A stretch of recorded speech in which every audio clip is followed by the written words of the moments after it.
Alexandre Dupont, un millionnaire parisien de 40 ans, possédait une fortune bâtie sur des investissements immobiliers et des start-up technologiques. Il vivait dans un appartement luxueux du 16e arrondissement où chaque détail reflétait son succès.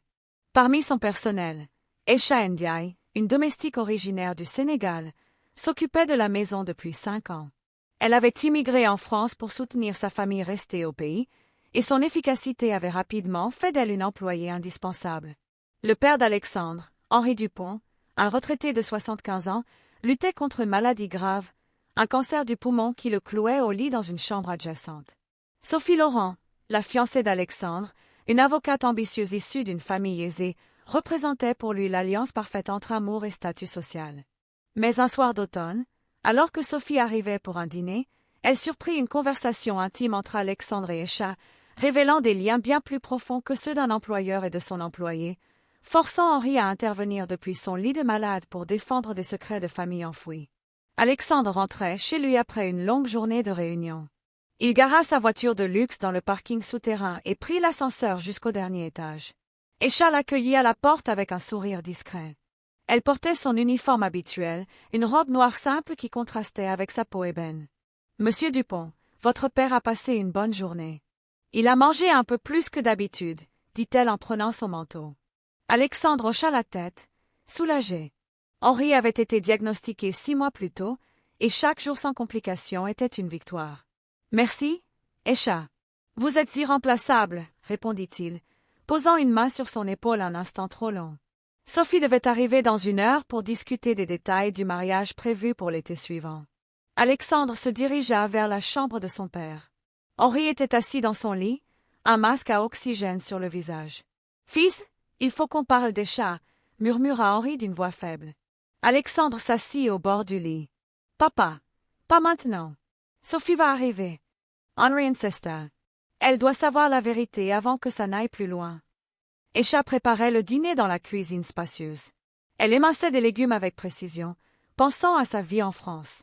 Arrivée à 25 ans, elle avait commencé comme aide ménagère pour subvenir aux besoins de ses parents et de ses frères au Sénégal. Alexandre l'avait embauchée après une recommandation, et au fil des ans, leur relation avait évolué. Elle l'aidait non seulement avec les tâches ménagères, mais aussi avec les soins pour Henri, apprenant à administrer des médicaments et à surveiller ses signes vitaux. Alexandre entrait souvent dans la cuisine pour discuter, partageant ses soucis professionnels. « Aïcha, vous comprenez les gens mieux que quiconque, » lui disait-il souvent.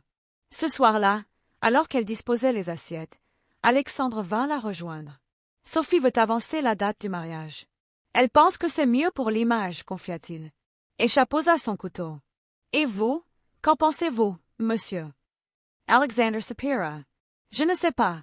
Avec papa dans cet état. » Aïcha toucha son bras. « Votre père veut votre bonheur. Mais il m'a dit quelque chose hier. » Henri, de son lit, avait observé l'évolution des choses. Il se rappelait comment Aïcha était devenue une confidente pour Alexandre après la mort de sa mère, 10 ans plus tôt. Henri lui-même appréciait la jeune femme pour sa gentillesse et sa force. « Aïcha, vous êtes comme une fille pour moi, » lui avait-il dit un jour. Mais récemment, sa maladie l'avait rendu plus lucide sur les dynamiques familiales. Il savait que Sophie, avec son éducation élitiste, voyait Aïcha comme une simple employée. Henri craignait que la vérité éclate et détruise tout.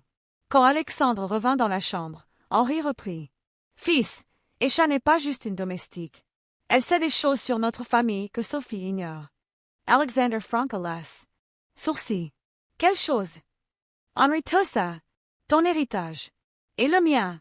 J'ai fait des erreurs dans le passé. » Sophie arriva pile à l'heure, élégante dans une robe rouge. Elle embrassa Alexandre sur la joue. « Chérie, j'ai réservé la salle pour juin. »« C'est parfait. » Ils s'installèrent au salon. Aïcha servit les apéritifs en silence. Sophie la remarqua à peine. « Ton père va mieux ?» demanda-t-elle. Alexander acquiesça. « Grâce à Aïcha, il tient le coup. » Sophie sourit poliment. « C'est bien d'avoir du personnel fiable. » Pendant le dîner, la conversation tourna autour des préparatifs. Mais Henri, entendant des voix, appela Alexandre. Celui-ci se leva, suivi par Aïcha qui apportait un plateau de médicaments. Sophie les observa partir. Curieuse, elle les suivit discrètement. Dans la chambre, Henri parlait à voix basse. Alexandre, dit à Sophie pour Aïcha. Elle mérite de savoir que... Aïcha interrompit. Monsieur Henri, reposez-vous. Sophie entra alors. Savoir quoi? Demanda-t-elle, les yeux plissés. Alexander assis tourna, surprise. Rien d'important. Mais Henri, d'une voix ferme malgré sa faiblesse, déclara, Sophie, asseyez-vous. Il y a une histoire que vous devez entendre. Sophie s'assit intriguée. Henri commença. Il y a 30 ans, j'ai voyagé en Afrique pour affaires. J'ai rencontré une femme au Sénégal. Nous avons eu une liaison. Alexander pâlit. Papa, qu'est-ce que tu dis? Henri continua. Aïcha est ma fille. Ta demi-sœur. Le silence s'installa. Sophie regarda Aïcha choquée. Aïcha baissa les yeux. C'est vrai. Votre père m'a contacté il y a 5 ans, après avoir retrouvé ma mère. Il m'a offert ce travail pour me rapprocher. Alexander s'y leva. Pourquoi ne m'as-tu rien dit? Henri soupira. Je voulais te protéger. Et maintenant, avec ma maladie, je ne peux plus garder ce secret. Sophie s'y tourna vers Alexander. Tu le savais? Il secoua la tête. Non. Aïcha intervint. Je n'ai jamais voulu causer de problème. J'ai accepté ce poste pour aider ma famille et pour connaître mon père. Sophie s'y sentit trahie. C'est ridicule. Une domestique qui est en réalité de la famille. Les jours suivants furent tendus. Alexandre essayait de digérer la révélation. Il passait plus de temps avec Henri, posant des questions sur le passé. Pourquoi as-tu caché ça à maman? Henri expliqua. C'était une erreur de jeunesse. Ta mère l'a su plus tard, mais nous avons décidé de ne pas en parler. Aïcha continuait son travail, mais l'atmosphère avait changé. Sophie appelait souvent, exigeant des explications. Alexandre, comment peux-tu laisser ça comme ça? Elle vit sous ton toit. Alexandre défendait Aïcha. Elle est innocente dans tout ça. Et papa a besoin d'elle. Sophie insistait. Pense à notre avenir. Les gens parleront. Une semaine plus tard, Henri eut une crise. Aïcha appela les urgences. À l'hôpital, les médecins annoncèrent que le cancer s'était propagé. Alexandre et Aïcha veillèrent à son chevet. Sophie arriva, hésitante. Je suis désolée, dit-elle. Henri, faible, les réunit. Écoute-moi. Aïcha fait partie de la famille. Alexandre, protège-la. Sophie, accepte-la ou pas. Sophie réfléchit. C'est beaucoup à avaler. Aïcha parla pour la première fois directement à Sophie. Je ne veux pas votre place. Juste celle que j'ai gagnée. Alexandre organisa une réunion familiale. Il invita Sophie et Aïcha à discuter. Nous devons trouver un terrain d'entente, dit-il. Sophie exprima ses craintes. J'ai peur que ça change tout. Aïcha rassura. Je suis ici pour aider, pas pour diviser. Henri, de retour à la maison sous soins palliatifs, observa avec satisfaction. Vous voyez? La vérité libère. Au fil des semaines, Sophie apprit à connaître Aïcha. Elle partageait des repas, discutait de la vie en Afrique. Ton pays est beau, dit Sophie un jour. Aïcha sourit. Venez le visiter un jour. Alexandre se sentait plus proche de son père, apprenant des leçons sur l'honnêteté. Henri s'affaiblissait, mais il était en paix. Un mois plus tard, Henri décéda paisiblement. À l'enterrement, Aïcha et Sophie se tenaient aux côtés d'Alexandre. Le testament révéla qu'Henri avait légué une part à Aïcha.